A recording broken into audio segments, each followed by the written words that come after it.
Hello, how are you? We are now on the third episode of our Wazzup video presentations, and well, let's begin. Okay, so again, it's the title of our video for today is episode 3 Final Exam Questions. But before we go there, let's just go, and I have to do this one. This video presentation is brought to you by Boss Dog Crab.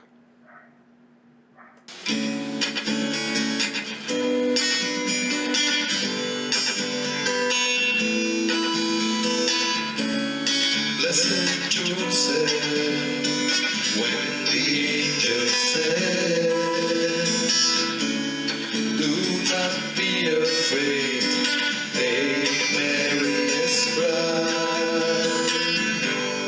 Your obedience to the will of God open the door for our redemption.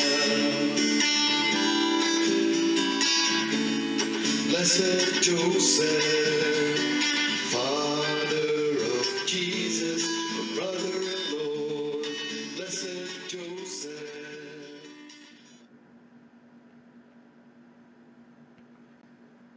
Okay, so the title of our video for tonight is, or today, I don't really know, is final exam questions. And these we will try to find out things like what I mean by final question, exam questions here is that what would probably be the questions that the Lord will ask us when we see Him after we have gone from this earthly existence that we are at the moment. Well, uh, that leaves us in in this time of the pandemic. There are so many prompts or so many posts posting like that. Jesus is coming already. These are already signs of the end of the world and things like that.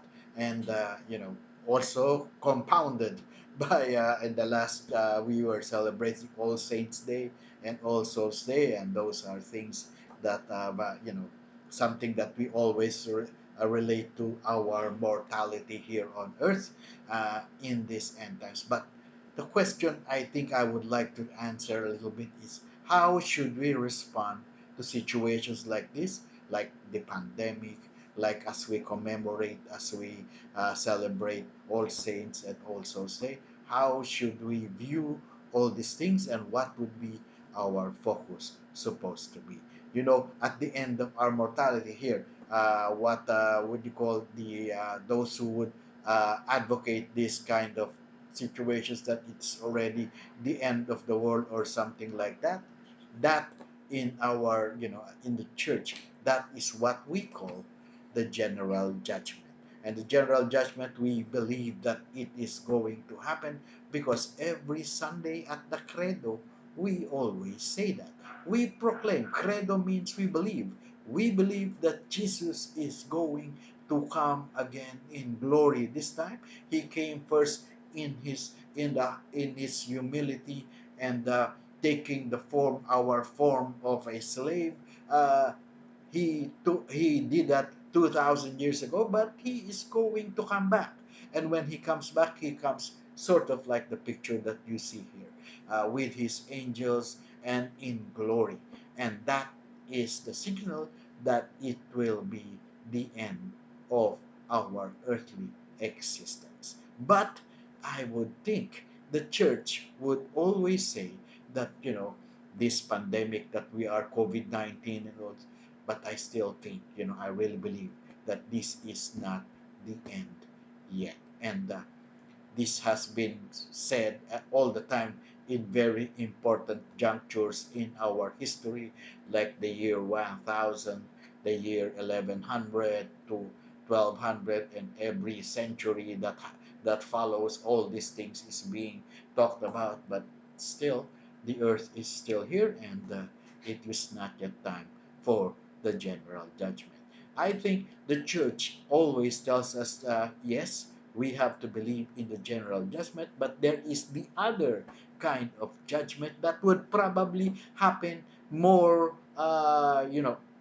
much more sooner than the general judgment, and that is the particular judgment. What is the particular judgment? Particular judgment, my dear brothers and sisters, is when we pass over from this earthly life, our mortal bodies, and we go to that time that uh, our souls go up into wherever it is supposed to go, and that time is when we will be facing the Lord as well. And that point in time is called the particular judgment. And I think that is what the church is telling us. We, as we reflect on All Saints Day, as we reflect on All Souls Day, this is the thing that we need to be worrying about. Not worry. We don't want worrying.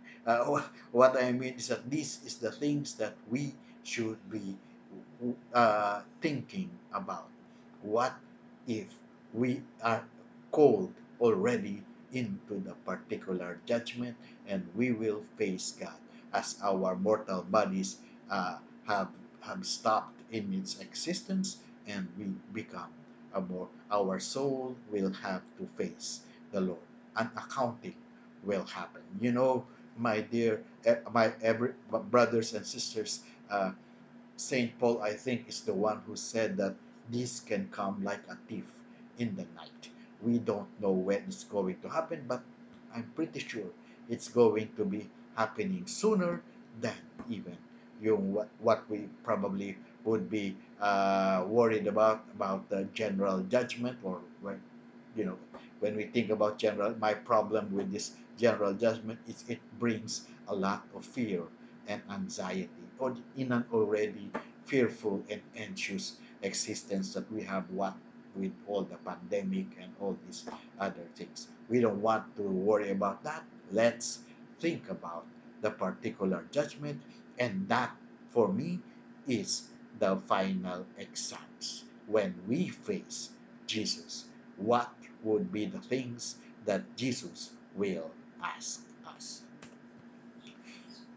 In Matthew 25, verse 31 to 46, this is called the parable of the judgment scene, where Jesus is depicted in the parable, or God is depicted as a king, and then everybody will line up, and then he would separate the sheep from the goats. The goats on the left will go to not a very pleasant place, and the sheep, or the sheep animals, would go to the place where they would probably be in a more joyful and blissful state. We call the beatific vision sometimes, or very simply, we just call it the kingdom of heaven.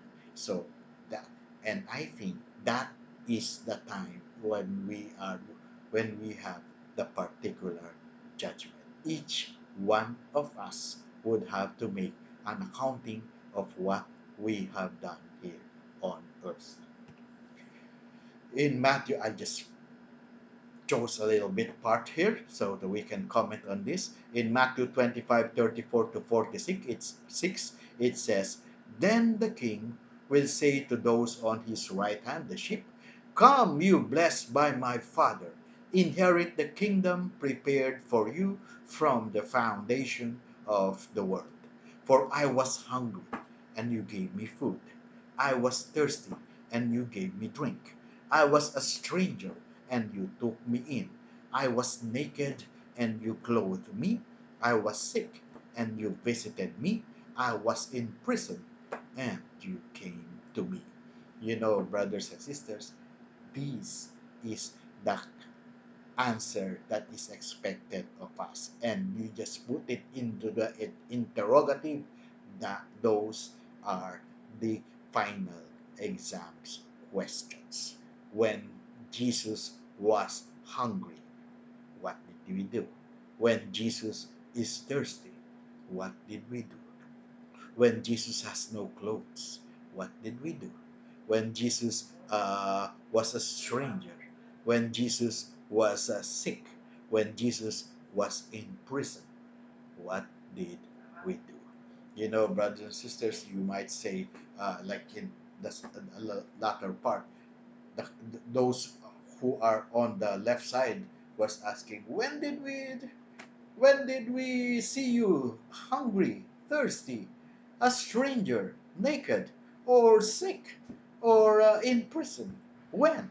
And Jesus would say, what you did to the least of these my brothers, you have done, or if you did not do anything, you did not do to me. Brothers and sisters, Jesus identifies with the least, the poor, the sick, the suffering, the incarcerated, the lonely, the confused, the challenged, and even the malefic tormented. We call this the marginalized sectors of our church or even our society for that matter. And Jesus in the parable identifies with them. So every time we go to church, we see a beggar, and then we did not do anything. Uh, we are just so indifferent because we don't have any problems, and things like that. We're okay. We eat the way when we want to eat. We have water when we want to drink, and things like that. Saint John Chrysostom said that uh, if you cannot see uh, Christ in the beggar outside or the poor outside the church or even the poor inside the church, you will not see Jesus in the Eucharist as well because we have been blinded and we are just concerned with ourselves. I think the reason Jesus wants us to have this kind of mentality is that we are supposed to, while we are here on earth, we are to try to live the life that Jesus did, which is a selfless life. And that is the challenge for us to grow in becoming less selfish. Or, as a virtue, if we want to put it in the positive spin, a selfless life. Because that's what Jesus did. He gave his all for us. That is the secret, my dear brothers and sisters. That is the question that Jesus will ask us. He will not ask us how many times did we pray. He will not ask us how many times did we read our Bible. He will not ask us how many times we have gone to church or things like that. Why? Is it because it's not important? No. Actually, those things like praying our rosary, uh, our prayer times, our prayer lives, our scripture reading, our reception of the Holy Eucharist, they are supposed to be the things that we are doing in order to become like this to those who will inherit the kingdom prepared by the Lord because through these spiritual practices, we develop a more selfless lifestyle.